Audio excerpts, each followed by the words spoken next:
Welcome to All the Gear But No Idea, the South Australian fishing podcast hosted by Rhodey and Diz. The boys will share their tall tales of the one that got away, as well as some regular segments they know all you fishing tragics will enjoy.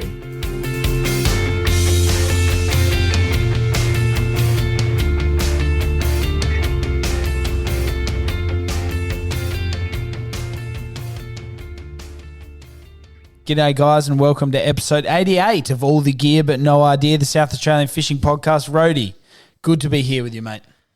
Diz, always good to be podcasting, having a bit of a yarn, and we've got a great guest, Diz, tonight, Jeremy Ievins from the Southern Coast Ocean Care Group.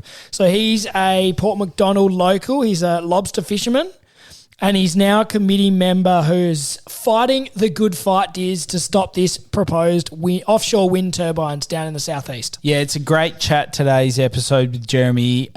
He has been doing a lot of work down that way and certainly advocating on behalf of all the Port Mac people, because it's safe to say nobody's happy with this, us included, Rhodey, and we're going to share our views on this later, and then we'll ask for your support by getting online and filling out a survey.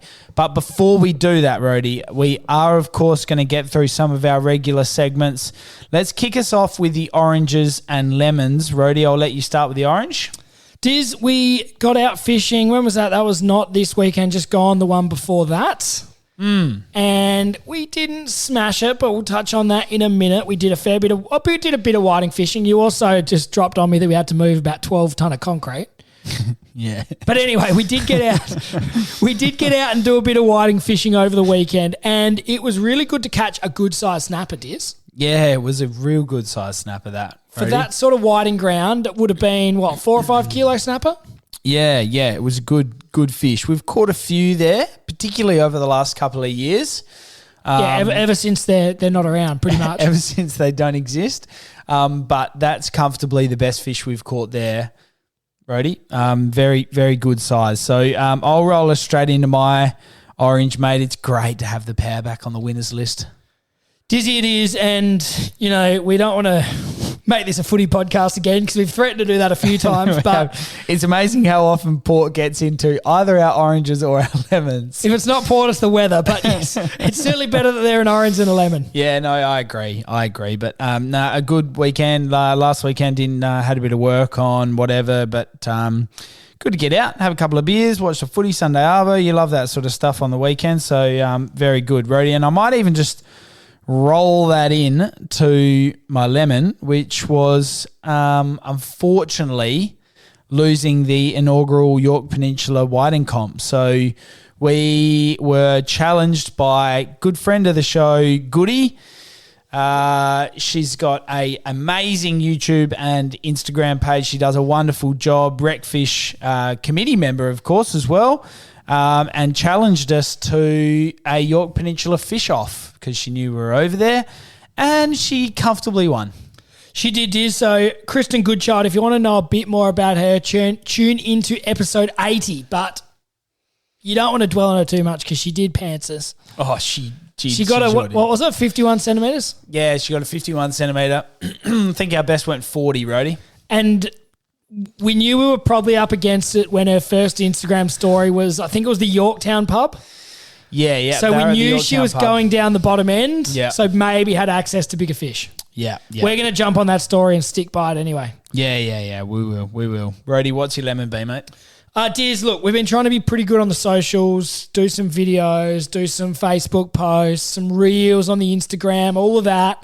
And what do? We got in, we sort of thought we'd put together a bit of a video. You did some of your finest choreography and getting everyone standing in the right spot. We did this big record. It was great. And then I get home, chuck it on the computer, and I said to Diz, now, you did turn the microphone on, didn't you? And he looked at me. And I knew he didn't turn it on. So we had no audio. Gosh. So they're all in the scrap heap. That was not my finest hour, that one. So Dizzy's technologically unadvanced mind is the lemon of the week. But how good was my reel? Yeah, you did put a pretty good reel together, Diz. I actually got a few likes, which was surprising. Yeah, no, not surprising, mate. Not surprising. I didn't know how to do a reel before that that first one. Mate, I've explained it to you how to do an Instagram post that many times. I don't know what to do with myself. Oh, goodness me. Anyway, Rody, all right, that just wraps up the oranges and lemons, mate. Let's get on to the merch update. There's been plenty of photos coming through, which has been good. And we've, of course, got plenty of your beanies still available. We've got a few hats still knocking about. Plenty going on. It's like we said last time, Diz, we're really in that transition period where you need one of each. Yeah. You need a beanie early. But daylight today, it was cold early when the sun came out. This is the sort of time of year where you get sunburnt. You're coming out of winter, your skin's not used to it. Yeah. They can be those days where you might have a good day on the boat, you forget, your sunscreen might be a little bit out of date or some sort of thing like that, and you just get fried. Do you mean your sunscreen's out of date like those 2 litre bottles have been now boat for about 4 years? Yeah, wouldn't recommend it if you're being Does anyone know a pharmacist that can hook us up? We need to upgrade our bottle every year. Anyway, very good, Rody. Couple of highlights from any monthly comps. There's been quite a few good whiting photos come through. There has, Diz. There's been some big squid come through too, which we'll touch on in our fishing report as well. So keep the photos coming. As always, we have a Shimano prize pack. Yep. If you send us in a photo, you go in the running to win one of them. Won't be long before we get a good little prize pack going too of another rod and reel combo, Rody. Yeah, squid comp's coming up. Yep, squid's comp coming up. So we don't mind that, Rody, but we'll keep you across that as and when, probably over the next couple of months. Yeah, coming soon. Yeah. Haven't set a date, but we'll get to it. Yeah. Watch this space. Rody, let's get into the news, mate. Rody and Diz have been searching far and wide to bring you the latest news across all fishing in the state, and we'll give you the rundown on what you need to know.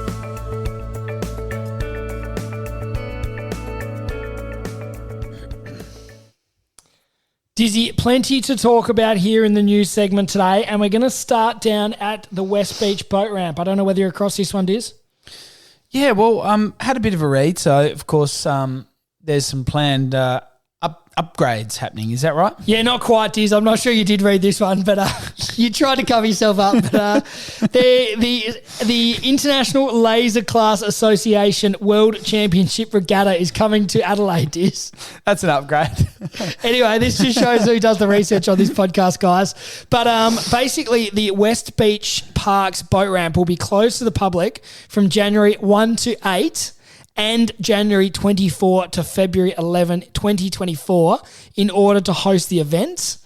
So obviously that's prime time boating and fishing. Yeah.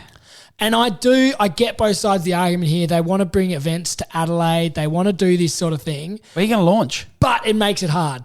Wait, you going to launch at O'Sully's? Well, is that going to be open by then? Probably not. You'd hope so. If West Beach is out, otherwise North Haven's copping it. So a week at the start of January and probably 2 weeks over the end of January, start of February. Busy time of year on the water. So the Adelaide Shores Marine, the shop down there isn't all that happy, understandably. But yeah, I don't know. Doesn't sound like great timing to me. I'm not a sailor, but I don't know why they can't do that in the depths of winter where it doesn't interrupt us quite as much. Fair call. Any planned upgrades during those times? Not that I've seen this. Moving right along. Huge news, Rody, coming out of Lonsdale, the Northbank factory. Andrew and Chelsea Harris taking over the reins. Enormous congratulations to them both. Andrew Harris, of course, friend of the show, great fisherman, huge advocate for rec fishers across the state, and now the new managing director of Northbank, Rody. Yeah, Diz, that's really exciting, isn't it? It's been a great reign of running the business by Rob. Yep. Rob Cumming, he's grown the business immensely, and it's now a hugely popular brand of boats. They're made locally here in Adelaide. And look, I don't know the finer details, but he's taken it to where he wants to take it to and ready to step out. Yeah, well, we certainly look forward to getting them on the show. We've had Andrew Harris on before, I should say. And we'll definitely be looking to have them on again. But huge things for Northbank, I'd suggest, Rody. Harry will continue that growth and no doubt continue it into the future. Yeah, Diz, he's been an ambassador. He's got a Northbank. We've been out on his Northbank. It's a great boat. It's a great product. And the other good part of this is Rob staying involved, sort of overseeing things for the next year or so. And I understand he's staying involved in Christie Beach Marine as well. Yep, I'm sure he won't be too far away. Like you say, some absolute specky boats coming out of those factories. We look forward to seeing some more, Rody. They're lovely, lovely boats, and it's even better that they're SA made. Exactly right, Diz. Supporting the locals. Rody, there's been a contingent going across to Canberra to talk about the proposed wind farm off Port Mac. Let's not dwell on this too much because we are going to hear from Jeremy later today. Anything you wanted to update the listeners on before we have a chat with Jeremy? No, good on them for heading down there. So they were representing the Southern Coast Ocean Care Group, Diz. And they met with some of the ministers last week. Mm-hmm. And it was good to have some rec fishing representation in that group too, Diz. So I know Asher Desiree, the executive officer of Recfish, went down. And also Ian went over, when I say down. Ian Bladden, the president of the Game Fishing Association of Australia. And then they had some pro fishermen, local mayors. So it was a really good representation of the community, including the rec fishing side of things. So that's good to see. Yep, we love that. Excellent, Rody. Brilliant. All right, now we've got some pretty ordinary news next. We do, Diz. This is coming out of Yorke Peninsula. So it said, this was an advertiser article where I read this. Yeah. And it made it quite clear that a well-known professional fisherman from Yorke Peninsula is facing prosecution after allegedly being caught illegally fishing in a marine park sanctuary zone. Yep. For whatever reason, they made it quite clear to use the term well-known on a couple of articles I read. Yeah. I don't know what to make of that. But it says here he leases a fishing licence from its Adelaide owner, and he was observed fishing in the Cape Elizabeth Sanctuary Zone just south of Moonta Bay last month by fisheries during an operation. They then got him at the Port Hughes boat ramp and found 100 King George whiting. So the important part to note here is that it is an investigation that's currently being conducted. So the man who as alleged to have committed the offence is not yet being charged. So at this stage, there's nothing final, but there is suspected bad behaviour going on here, fishing within a no-take zone. So, I guess we're going to have to watch this space to see anything comes of it. But you're right, Rody. The article did sort of highlight the fact that it was a well-known fishermen in the area. It did, Diz, and that's a warning for everyone at home, really, isn't it? Absolutely. It is quite amazing, particularly in that article, that basically it was talking about the amount of warnings and offences that they've been handing out over the past 2 years, and they're to the tune of almost 300. Yeah. So it's a relatively common thing, which is alarming. Yeah, and to be fair, it's not that hard to figure out where the no-take zones are. Most chart plotters and things these days will have them. Yeah, Google it. And if they it's don't, on all the websites. It's not that your hard. responsibility when you go fishing to make sure you're, number one, fishing in the right areas, number two, and equally as important, taking species that you're allowed to take, they're the right size, so on and so forth. It's a duty of care. So you're telling me you're not a big fan of those people that post on Facebook with a dead fish saying, "What's this?" It was released safely, though. Yeah, it's been dead in your bucket for 2 hours, mate. And now you're asking us, should you have kept it? Thank goodness the vast majority of them are wrasse. Oh, my God. They've got no idea, those Facebook folk. Okay, righto, Roddy. Let's not dwell on that. We've got a bit of a good news story now coming out. Little Purser article on this one. The Upper Spencer Gulf cuttlefish numbers remaining very strong, Roddy. Yeah, Diz. You've been digging deep on this one, but it's good to see. I've been diving with them a couple of times, and there were plenty when I went, but if there's even more, that's great. Yeah, so this is the second estimate, which has been taken, and that's been since there's been stronger protections in place for the species. The Malinowskis government did put them in place, and the protections were made permanent, something we have reported on in the past. Yeah, when was that, a year ago or something? I think it was when they came into government. It was not long after they did.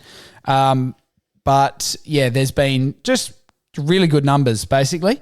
And I suppose the article's clearly alluding to the fact that those protections they've put in place have helped. The numbers are strong. It's a tourist attraction, like you said. You've been down there. Bill Sando's parents have been down there. Yep. And others. Yep. And it's coming to the end of the season, I think, for viewing the cuttlefish. I don't know whether they're still there, but if you haven't been before, I would recommend it. It's a good trip. Yeah, it's like it's clearly a huge attraction for people who are into diving. It's one of the very rare occurrences that happen across the world, and it's great to be able to see it in such an accessible location. Whyalla, what's it, a comfortable sort of, what are we talking, 3 hours, 4 hours? Yeah, I think it was 3.5 or something. It's Something Point like Lowly pretty much. Yeah, so yeah, like you say, good little trip, one that we want to protect because of the asset that we are so fortunate to have there, and yeah, definitely want to keep that the way it is. Ready? All right, Diz, tell us about some of the re-snagging projects in the Murray. So this is a little article that SA Angler have been posting. It's been with Ozfish, which is fantastic. Been a lovely little collaboration with Full Scale Fishing Adventures. Of course, Lubin Pfeiffer, previously been on the show. So they're doing some restoration work in the Murray-Darling Basin, Rhodey. So Lubin's been helping out with Ozfish around some re-snagging deployments in the lower Darling. One of the largest in-stream restoration projects by Australia's recreational fishing charity, which is excellent news. And Diz, this has been, it's nothing new. It's been going on for a long time. I remember we spoke to Kim Manning in one of our very first podcasts, Diz. Yeah. And he was involved in it at the time. And yeah, basically they pick up big old red gums. Yep. Drop them in the water. Yep. They're the bigger projects. Then there's smaller projects, putting like bits of rock and things like that back in the water. Terracotta? Yeah, not sure, mate. But you're sure we read something about that or reported on. You're it telling at the some story. stage. Yeah. But anyway, it's basically all about I want to fact check taking that one. the river back to what it once was. Yeah. When the natives were thriving, before we pulled out all these snags and things. And I think originally that was done to make it easier for boats in the river and safer, I suppose. Yeah. But maybe at the time they didn't understand the effect it was having on the breeding and the habitat of the native fish. So good to see that Ozfish is getting involved. Yeah, absolutely. So this has been a plan that's been in the making for quite some time, delayed by the floods. And one thing I was interested in, Rhodey, when thinking about this is I wonder whether the floods have helped some of these snags in aggregate some more material around some of those more substantial snags, or whether it's lodged them and sort of dislodged them, I guess, and sort of washed a lot of that away. Your thoughts, please? My guess is it's helped. Surely some of those red gums got knocked over by the floods. That'd be my thoughts too. But good to see 35 large habitat structures, 100 tonnes of rock and 300 litres of rubbish was collected across 920 hours put in by the volunteers. Yeah, it's great work they do. It's great work they do, so we love that. Righto, Rhodey. Bream fishing closure. Talk to us. So there's a seasonal closure on the taking and possession of black bream from the lakes and Coorong waters. That'll be in place from Friday the 4th of August, so that's a week or so ago, through to midnight of the 31st of January in 2024 in an effort to protect the species during its spawning period. So that seasonal closure was first implemented in 2018 and it covers commercial and rec fishing, so make sure you're not targeting bream down the Coorong. Yep, good little news story there to end on, Rhodey. That wraps up the news for today. Let's get the tackle item happening.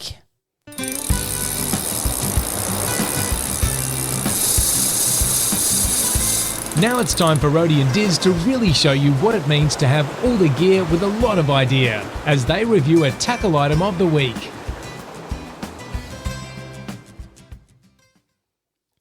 Diz, this tackle item is a stylish piece of clothing.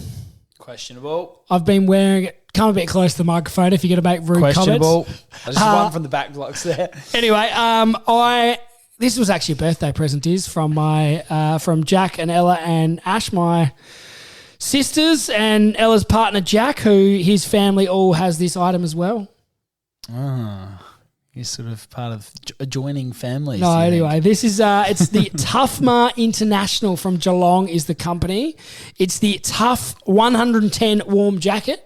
I wear a size extra large for anyone wondering at home. What's the 110 bit all about? Not sure. Maybe it's the warmth number or something. But do they make it warmer? It's a bloody warm jacket. Okay. It's got the fleecy in the inside.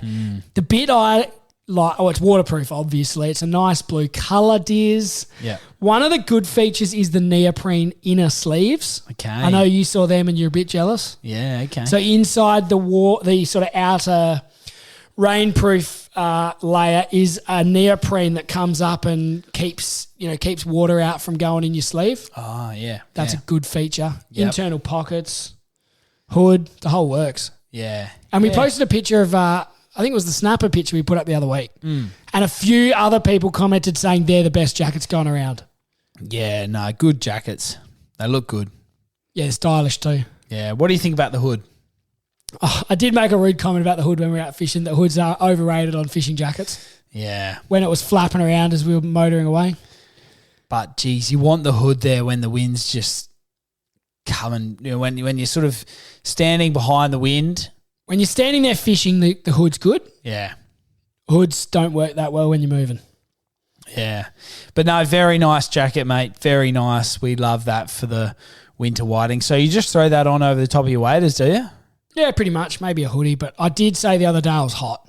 Yeah. Oh, and that was a bit of a flex, wasn't That's a real power move, that one. So, yeah. Tough International from Geelong, Diz. Yeah, love that. I've always been... You're a Stormy I've been in my Stormy for a number of years now. Yeah. Great jacket. I actually think we might have got you that for your 18th or 21st or something, didn't we? Yeah, I think you did. It's a great jacket. Of course, it doubles as a life jacket, which I've not needed to use. I thought you used it in your kitchen with your dad once.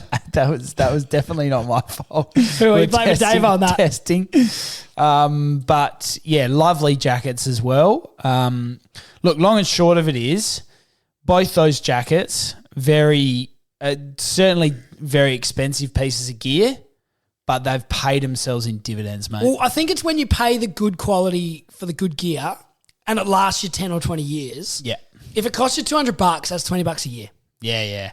And it's just when you do get those waterproof outers on those days where it is a bit wet, you sort of, got the fish slapping around, you got bait and all that sort of stuff going on the boat, as we all know, or the jetties, wherever you are. You want a really good quality jacket, and it is definitely worth the investment. Put it on your bucket list, put it on your birthday list, do whatever you got to do. Get yourselves a Tough International jacket. And it does mean you go out more in winter, doesn't it? Yeah. If you've got the right gear, everyone says, isn't it cold fishing this time of year? And I'm like, no, not really. If you got the waders and jacket, you're not too bad. Yeah, you just preparation. Preparation prevents poor performance. All right, Tiz, that was a good tackle item. Let's keep moving and let's get into our guest, Tiz. Now it's time to get our guest on the line. We'll ask them the all-important 5 questions, then chat all things fishing in SA.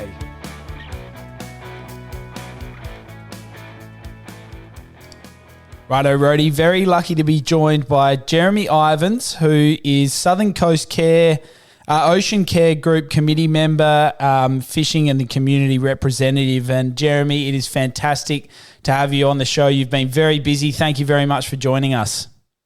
No, thanks for having me. This is a bit exciting doing podcasts, and we'll see how it all goes. Geez, you're making us blush there, mate. We're not that big a deal.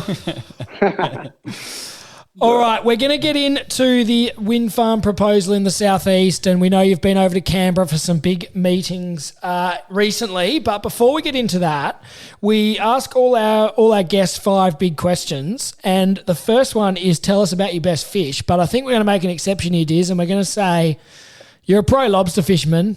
Give us the biggest lobster you've ever caught. Well, down where we are, we don't get quite as big a lobsters as what they get around sort of as you head west from here up towards Robe and Beachport and all that, but sort of around 3.8 kilos, which doesn't sound super big because they get a lot of bigger ones up further. But, yeah, we saw a few more of that size in the pots would be pretty good. So, yeah, 3.8, that's about the record for our boat anyway. Oh, that's epic, mate. That's they're bloody good chewing and, great life being out on the water, mate. I'm sure you love it. Yeah, the trouble is you can't chew the legs on those things because you've got to sell them. So, we just got to look at them and think, in the bin, off to the market. That's it. All right, mate. Tell us your favourite thing about fishing. I just like it's always relaxing. It's a nice way to ground yourself and, just sort of be one at nature and just, chill out a bit. And, the buzz of catching something's always a bonus. Not that it really happens like with me when I'm rod fishing. But, yeah. Don't worry, mate. We claim to be real You've rod come to the fishermen right and we don't podcast. catch anything either. I think that's the case most of the time. All right. Tell us about your first fishing memory or what got you into it. When I was a kid, we just, a couple of my mates used to sort of always go fishing early in the morning. I can remember, I never really like early mornings, and I was sort of getting up at like 6 o'clock and heading down just on daylight to sort of go fishing off the cliffs up at the lighthouse or off the jetty. So, those couple of guys got me into it, and it was always a bit of fun. And what about from a pro fishing perspective? How'd you get into that? My dad was a commercial fisherman for years. He sort of pioneered a lot of sort of what the rock lobster fishing down here. Well, probably him, and there was a few others, but in the early days. So, I never really had much interest in fishing on a boat with him, but as I left school, I just thought, what else am I going to do? And honestly, I'd never turn back now. It's the best thing I've ever done. Yeah, that's epic, mate. Fantastic. And so we might know the answer after this after your last answer then. Your favourite sort of fishing wise, getting out, dropping the pots over and getting a good feed of lobster, or what's the go? Oh, yeah, I don't mind doing that. The other thing we like doing sometimes a bit of gar fishing out of the dinghy with a spotlight. Beautiful. And that's a bit of fun. You sort of, you can sort of see what you're doing. You chase them down, and something you can all sort of do as a bit of a family. So it's good fun sort of fishing. It's great fun dabbing, and it's going to tie into our next question. Tell us your funniest fishing story. I know everyone's got a good dabbing story, or one out on the cray boat. Yeah, no, all ours is commercial stuff. So, like, when we're younger, like, you'd always have your mates wanting to come out fishing that never go fishing. And so you take them out, and most of the time they just sleep. Like, they didn't really watch what was going on. They fell asleep. So, basically, any time we got a dog shark or an octopus, we'd, like, put it right next to them and then wake them up. And they'd just be freaking out and kicking and carrying on and trying to get out of there. So, plenty of those sort of practical jokes from just on the lobster boats doing that. Beautiful, mate. Nothing wrong with scaring those ones that are a bit weak to stay up and get amongst it. Yeah, we got to keep them sort of active. Otherwise, they're going to sleep and miss the whole show. So, yeah, exactly right. Now, thanks for answering those 5 questions, Jeremy. We're going to get into the main part of the interview here. That is the proposal for the wind farm offshore off Port Mac. Can you tell us about what the proposal is? Well, the proposal, from what I can see, is putting a lot of wind turbines off Port Mac with the power being fed into Victoria, and basically Port Mac's got no benefit from the whole proposal except for the eyesore of the towers. It's almost like we're taking Victoria's rubbish and having it stuck out in front of us. It's we've had the company come in and do some initial sort of talks with the community, and a lot of the community members sort of ask questions, but the company could never answer anything, and they'd always be leading back to, this is early stages of the process. And even now, when we're doing all this consulting that's being done with the government, like, they just keep referring back to its early stages. So the tricky bit for us is we've all got to put submissions in, but yet we don't really know what they're proposing exactly, or how, the scope of it. So it's a little bit tricky, but we're getting around it. That's the way, mate. And not only the eyesore, I imagine a heck of a lot of damage to what's a thriving fishing industry down there as well. Yeah, definitely. Like, they say about seismic testing, and they sort of try to make it not look so bad. So they call it targeted seismic testing, as opposed to, I guess, when you're exploring for gas or something like that, where you're just going randomly everywhere. But this is targeting testing to 77 sites on premium fishing bottom, which is, we're probably talking about, a kilometre maybe in between each of the sites. And seismic testing on its own, like, if you just got to Google it, you basically can't dive within the water within 5 kilometres of where they're testing. And it just devastates anything in that area. Like, it's a constant disrupting of that area, and it basically, anything that's in that area either dies. If it doesn't die, it's maimed pretty well. If it lives, its breeding cycles get messed up. And we've had some seismic testing done over in Victoria, and we sort of found, because the eggs, I guess, from the lobsters sort of float around a bit, like, it affects that. So if it's done over there, then basically some of those eggs that should have come through, end up dying or, not surviving. And, and it seemed to have wiped out almost generations of stock. And this was probably going back about 15 years ago. And then we had some really bad seasons after that. So the seismic testing alone is devastating. And then you've got the construction side, which there's a lot of vibration and noise, and why they're putting these poles into the reef, basically. So, anything in the area, and that's going to be 24 hours a day, 7 days a week, they'll be just driving these poles in. And in their reports, there's nothing good comes out of it. Like it says, there's vibration and noise, which, has effect on anything in the area. So potentially a lot of problems like that. Then you've got the cables that run from each turbine, which emit like an electrical field off them, which some of the studies we're sort of looking at now are talking about how crabs, and not that we've got any studies here because this is all new technology, but in other countries, crabs and lobsters are actually getting drawn towards these power cables, and then sort of they just get mesmerised and sort of don't really, it's like they're drawn in there and then they're like, I don't know, zombie-like left state afterwards. So there's definitely a lot of concerns. To me, I don't see too many benefits, even there's nothing environmentally good about it. It's in amongst the Bonnie upwelling, which is one of 12 spots in the world like that where, nutrients come up from the bottom with the wind that drives all that up. And blue whales feed there. Like the blue whales that feed there are super rare and endangered, and they feed in this site, and yet they're still wanting to put wind turbines in that same area. So we'll ask this, which moron came up with the idea?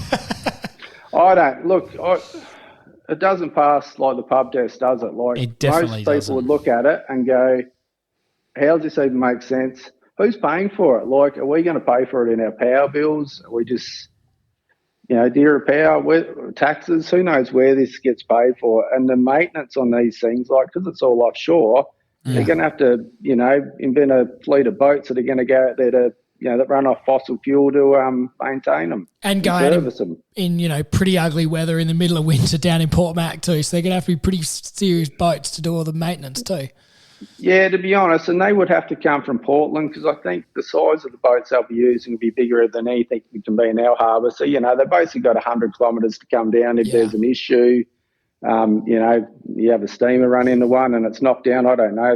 There's all sorts of implications. Like navigationally, they reckon they interfere with the radars and can give you a lot of false echoes. So all good while there's no fog, but when the fog comes rolling in and you can't see a thing, you're relying 100% on your radar to see where you are or what's in the area. So, that's another factor. I don't know whether they've actually considered it. Yeah. And you've told us, Jeremy, about the crayfish, obviously, and the whales. I understand the big southern bluefin tuna, the barrel tuna, and also the birds are going to be affected as well? Yeah, look, the albatross that soar around like they glide, they're no match for these things. And, they'll tell you that more birds get struck by, high-rise buildings running into them and cars and stuff like that. But, really you don't want any more injury to stuff than you need, or damage to wildlife. And the tuna, the tuna don't come through here because everything that sort of feeds off of what they're chasing and that doesn't want to run through where all the wind turbines are. You're basically going to get your tuna head in a different direction. Who knows? There's more unknowns than knowns with this thing. And we've seen what happens over the years with sort of mismanagement of certain things, and you've touched on it a bit about the implications that happen downfield. It just seems as though they've thought nothing through. They've put a proposal forward. It stinks. It doesn't pass the pub test like you've said. And the negatives seem to comfortably outweigh the positives. So to me, it seems quite simple. It's just ship off elsewhere with your plan and don't bother us with it anymore. Yeah, I think, look, they've got deadlines they're trying to meet to get targets to a certain, this meeting deadlines, we've got the best resources in Australia, of gas, coal, uranium, whatever, and we're exporting our stuff off to other countries while we're basically getting China to build us wind turbines to come here and probably end up with exorbitant power bills out of it in the end. Like, there's no sense in it. Yeah. Yeah, no, you're absolutely right. You're absolutely right. Jeremy, now tell us, you went over to Canberra. there was a group of you that went over to advocate for this, I suppose, for want of a better term. How did you go, mate? Was it successful?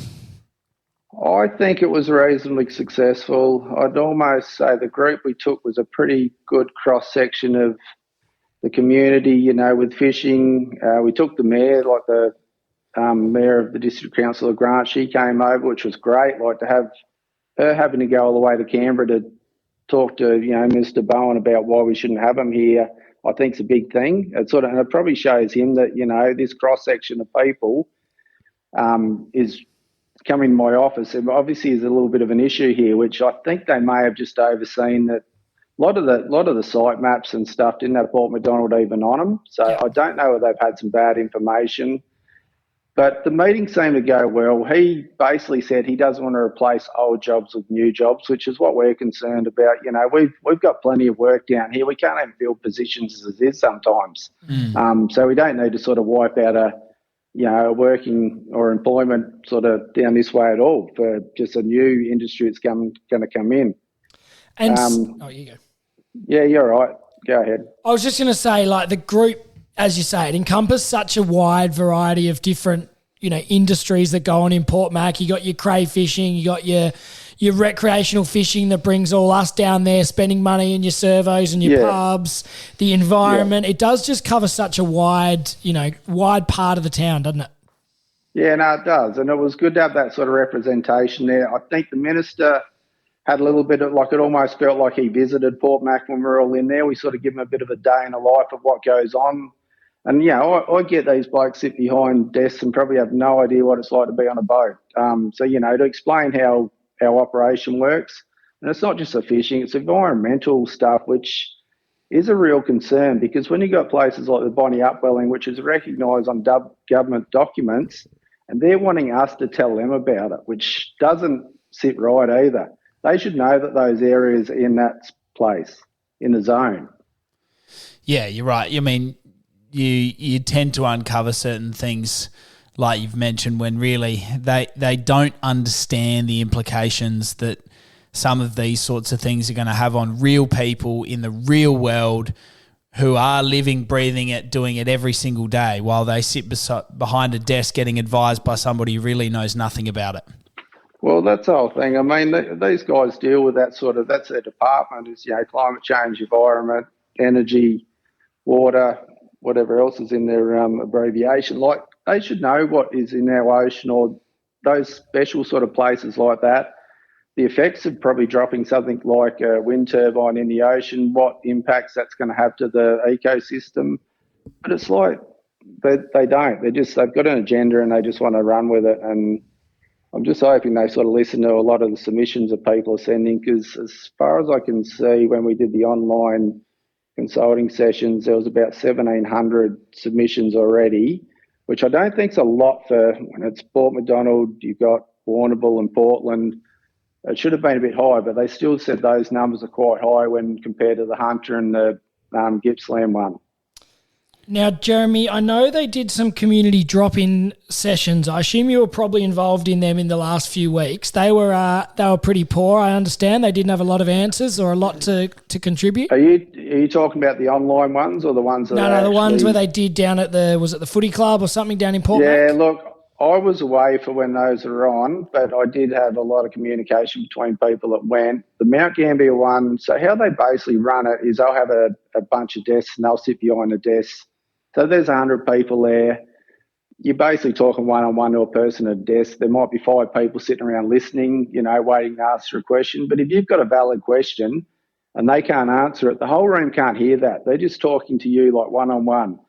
So basically they're sort of taking a cop-out way of, it should be they're addressing everyone. People ask questions, PA system, you ask a good question, everyone hears it, they can't answer it, they look silly.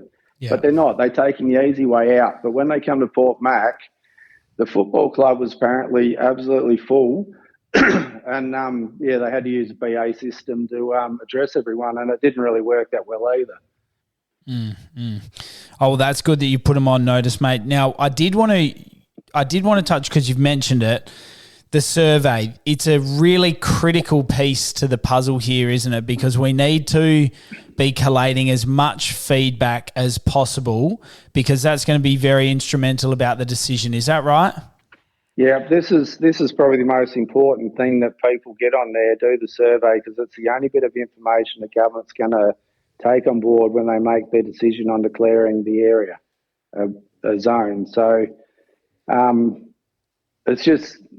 it's tricky, because a lot of people probably look at it and are a little bit overwhelmed. If you're not sort of up to speed with, what the impacts and all that are, it's hard to fill a form out like that. So they're already ahead of us on that stage, because most people don't really probably understand the full, risks and everything. So I guess when you fill your form out, do a little bit of research. I mean, you can have a look on our Facebook page, which is the Southern Coast Ocean Care Facebook page. There's a lot of facts on there. Google, and at the end of it, there's a bit where you can submit some documents. A lot of people don't have documents to submit, so I suggest you just Google those too. Pull up something that you find on there and just screenshot it and add it in as well. So, it just gives them more information to read. Yeah, so that's the, I'm just having a look at it now, Jeremy. So it's the Department of Climate Change, Energy, the Environment and Water. It's on their consultation hub on their website. We'll share the link. But I suppose from our perspective, it's important that everyone jumps on there and has a go. It doesn't matter whether it's, someone like you whose livelihood's at stake here, or whether it's someone that goes down there once in a blue moon and goes fishing, or, likes to holiday down in the region and doesn't want to see the wind turbines out there. Every little submission's going to help. Yeah, definitely. So even if your grandparents want to submit an online form, but they don't really know what they're doing, give them a hand to do it. All you need is their email address. Sit with them, go through it, and help them out. The more people that can get on there and put submissions in, the better off we're going to be and in a better position. Absolutely. We need to spread the word. You've been very helpful in explaining some of the very obvious negative impacts, even to those who, may not have visited the area. Is going to make sense, right? We don't want to see the environment damaged by something that's supposedly meant to be helping the environment. So it sounds like an absolute crock of rubbish. We're sick of hearing about it. Get online, do the survey. We really need to get behind this, guys. It's an important part that we can play as a rec community. Yeah, definitely. No, jump on board and do it. I mean, renewables are going to be a thing. I mean, it's just a matter of being responsibly done, I guess, if that is such a thing, which, it makes sense. I mean, why do something irresponsible that's, just ticking boxes because that's what's going to look good, that we put, 70-odd wind farms off Port MacDonald, and the people in the city don't care because they don't see them, but we get them stuck in our front yard. Yeah, exactly right, Jeremy. So the public consultation's open till 31st of August. So everyone's got a couple of weeks to get on there, get their votes, not their votes, but get their submission in and get their voice heard. Have you got any idea on what sort of the next step? They then sort of take all this in and make a decision over the coming months. Is that what you know? Yeah, look, when we're in the meeting with Mr. Bowen, he basically said he won't be rushing his decision. Hopefully, it takes him quite a bit of time to go through all the submissions, and there's a lot of information in there, and that'll be a good thing. But yeah, he sort of said, maybe a couple of months after that, we should get an idea whether they're going to zone it or not. And fingers crossed, they get enough sort of feedback that says it's not ideal for this area.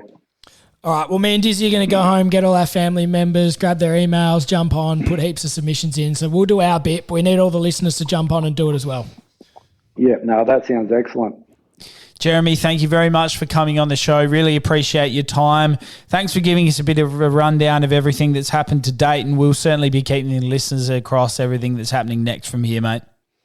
No worries, boys. It was a pleasure talking to you. Diz, that was great to hear. Right from the horse's mouth, Jeremy, straight off the plane from Canberra. Yeah, it was, Rhodey. Very insightful. Giving us a great rundown on basically all of the real negative impacts that haven't been considered by the people who are thinking about implementing this, and giving you some really handy tips in filling out the survey, I think, Rhodey. And you didn't hold back there, Diz. Normally you're a bit more reserved than that. You just basically said they're a bunch of idiots. And I am. I'm sick and tired of these government people making decisions and they've got no idea about it. and they've got no idea of the real impacts in the world. So we will post the link to that Waste survey of that we time. want you all to submit. But in the meantime, jump on the Southern Coast Ocean Care Group on Facebook. Give them a like. They've got all the reasons for this argument and, the links and all the information there. So jump on, have a look. Beautiful, Rhodey. Let's get into the fishing report, mate. Rhodey and Diz have been out on the water to bring you the news about where they're biting. Now it's time for the fishing report.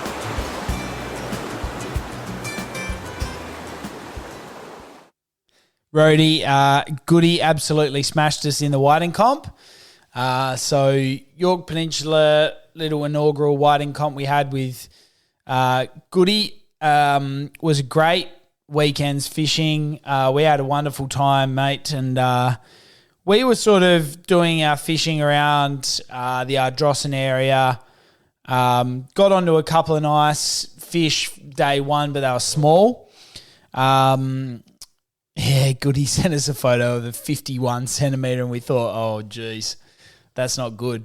We've got our backs against the rope now. And to be fair, the fishing was a bit slow, so we sort of moved on to how can we spin some sort of gag or, scare her a bit.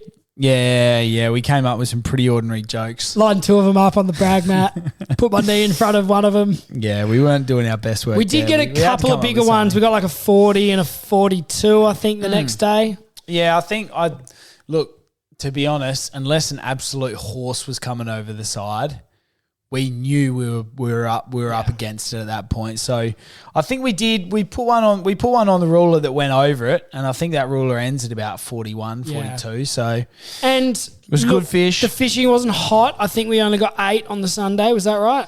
Yeah, I think we probably ended up with a dozen or something over the weekend. But the interesting thing for us was we did get them on some different spots to know what we normally do, Diz. So a couple of the spots are a bit more experimental were holding fish. Yep, which was good. So that's good signs for the future, Diz. Absolutely, mate. It's always good to, find a few more marks in a particular area and pick off a couple of fish here or a couple of fish there, because it does just give you more hope next time. You've got more options to try and then might tick away at the bag. Yep, absolutely, mate. Love it.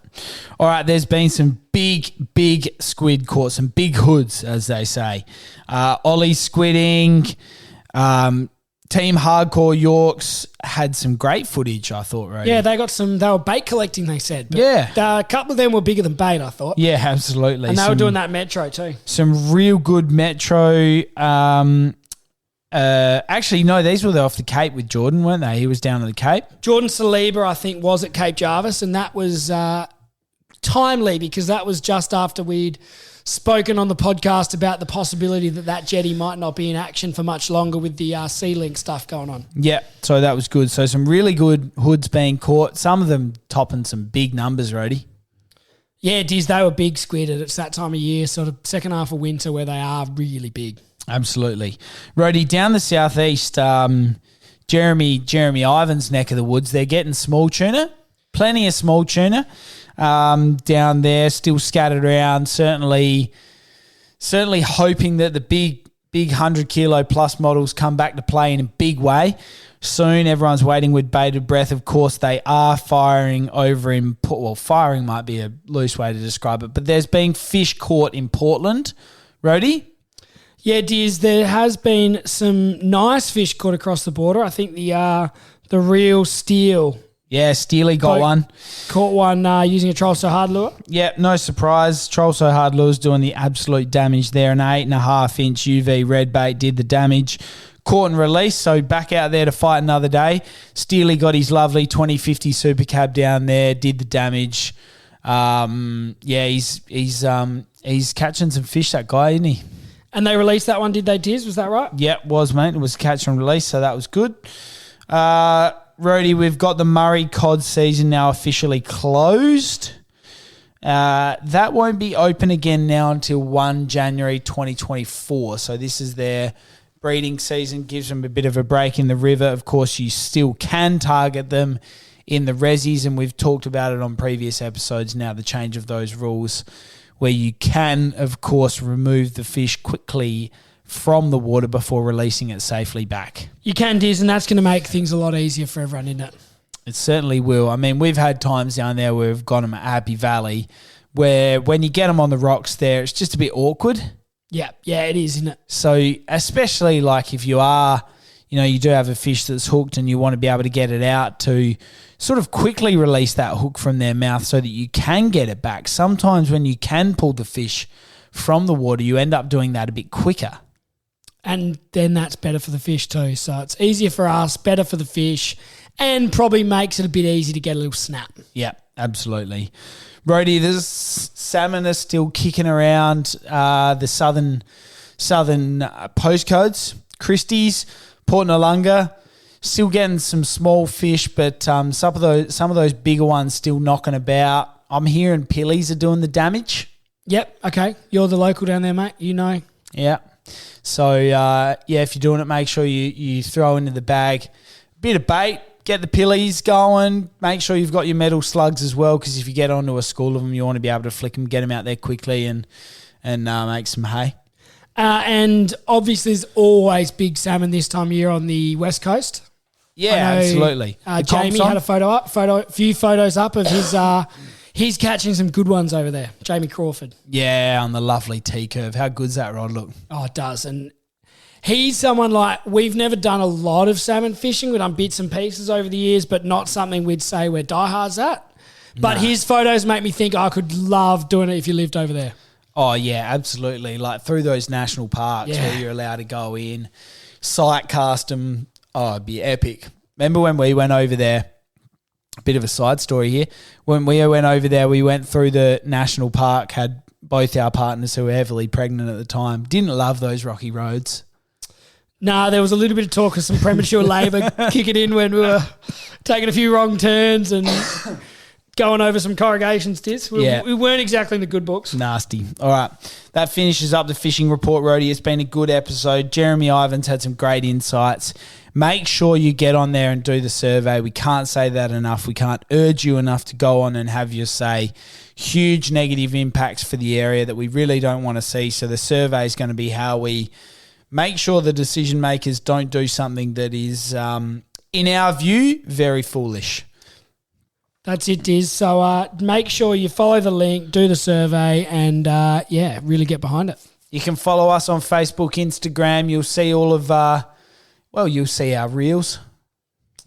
Yeah, you see the 300 Facebook, Instagram posts I've put up, and then the one reel Dizzy did, and then that's all he'll talk about. You can find us on Spotify. Spottle. That could be a new thing. Spotify, Apple, you can download the episode straight off our Facebook page. So get around it, guys. Keep sending in the photos.